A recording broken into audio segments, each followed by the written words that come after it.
Hai adik-adik, kembali lagi dengan Kak Rina di Online Class 101. Kali ini kita akan belajar Bahasa Indonesia untuk kelas 2 tema 8.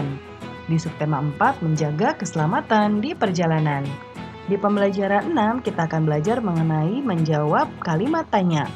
Ini ada di halaman 203 sampai dengan 206. Adik-adik, untuk melihat video lainnya, adik-adik bisa lihat di kolom deskripsi. Di sini Karina sudah cantumkan playlist yang berisi video-video untuk masing-masing tema.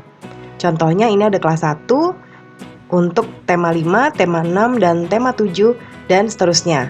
Lalu kelas 2, tema 5, adik-adik tinggal klik saja di sini. Contohnya Karina lihat di kelas 2, tema 8 ya.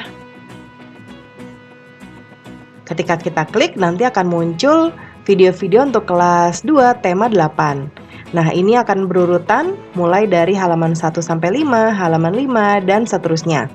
Ya, jadi adik-adik kalau ingin mencari video lain, nanti carinya di sini ya. Dan jangan lupa di-subscribe ya adik-adik ya, klik loncengnya juga. Terima kasih. Yuk kita mulai adik-adik, ditonton sampai habis ya. Jangan dilewatkan karena ada informasi penting yang Kak Rina berikan. Dan diulang lagi videonya sampai adik-adik benar-benar paham. Di sini ada di halaman 203 ya. Di Indonesia musim hujan telah tiba. Hujan turun setiap hari. Hujan telah mengguyur 1 bulan lamanya. Banjir melanda pemukiman warga sekitar. Banyak warga yang terpaksa mengungsi ke tempat yang lebih aman. Kita lihat gambar ini ya adik-adik ya. Kita lihat di sini ada banyak sekali orang ya atau warga yang memindahkan barang-barangnya karena rumah-rumahnya kena banjir nih adik-adik nih ya. Mereka pindah ke tempat yang lebih tinggi. Tuh bawa barang-barang ya, bawa kasur, bawa tas, TV ya. Dan ini ada panci juga. Nah, sebutkan apa saja kegiatan warga pada gambar di atas. Nah, yaitu mereka gotong royong atau saling membantu untuk mengevakuasi barang-barang karena banjir ya. Oper-operan nih adik-adik, yang ini mengambil dari sini, dari perahu karet, yang ini oper-operan ya, sampai nanti di tempatnya, ditaruh di tempatnya. Kemudian apakah tindakan mereka sudah benar? Ya betul, mereka sudah benar. Ini membuat pekerjaan lebih ringan dan cepat selesai ya. Dan juga tenaganya tidak terlalu terpakai banyak atau tidak terlalu lelah ya. Kemudian berikutnya bacalah pertanyaan berikut dengan nyaring, kemudian jawablah pertanyaannya dengan benar. Kita lihat ya adik-adik. Yang pertama, apa saja yang kamu lakukan jika terjadi banjir di sekitarmu? Ya, yang pertanyaan pertama. Nah, yang kita lakukan adalah pertama menyelamatkan diri sendiri dan barang-barang berharga, membantu orang lain yang kesusahan. Ya, misalnya ada yang terbawa arus atau misalnya ada yang butuh mengangkat sesuatu ya, supaya menyelamatkan barang-barangnya juga bisa kita bantu. Nah, yang nomor 2, mengapa bisa terjadi banjir? Jelaskan pendapat adik-adik ya. Nah, banjir itu bisa terjadi karena adanya penyumbatan di saluran air adik-adik karena sampah ataupun lumpur. Ya, biasanya kalau ada sampah di saluran air karena tidak sering dibersihkan, bisa juga karena banyak yang membuang sampah sembarangan, ya. Lalu yang nomor 3, kapan biasanya sering terjadi banjir? Yaitu saat hujan lebat berhari-hari, yaitu biasanya mulai ada banjir.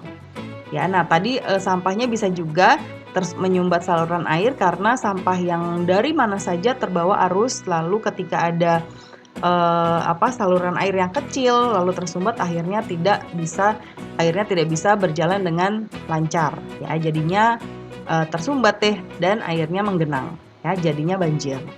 Kemudian yang berikutnya nomor 4, siapa saja yang bertanggung jawab jika terjadi banjir? Nah, semua orang adik-adik ya, semua orang yang ada di area tersebut, mau dia Pak RT, mau warga ya, semuanya. Lalu berikutnya bagaimana cara mencegah agar tidak terjadi banjir? Ya, yaitu tidak membuang sampah sembarangan, tidak menyumbat saluran pembuangan air, ya, menanam pohon juga bisa. Lalu yang keenam, di mana saja kamu pernah melihat banjir? Biasanya di kota-kota besar ya adik-adik. Kalau di kota-kota di pedesaan biasanya mungkin karena longsor ya, atau tanggul atau waduknya jebol gitu ya, jadinya airnya mengalir kemana-mana. ya. Nah, perhatikan kembali kalimat di atas adik-adik. Kalimat di atas merupakan contoh kalimat tanya. Nah, kalimat tanya selalu dibubuhkan tanda tanya di akhir kalimat. Kalimat tanya dapat diawali dengan menggunakan kata tanya.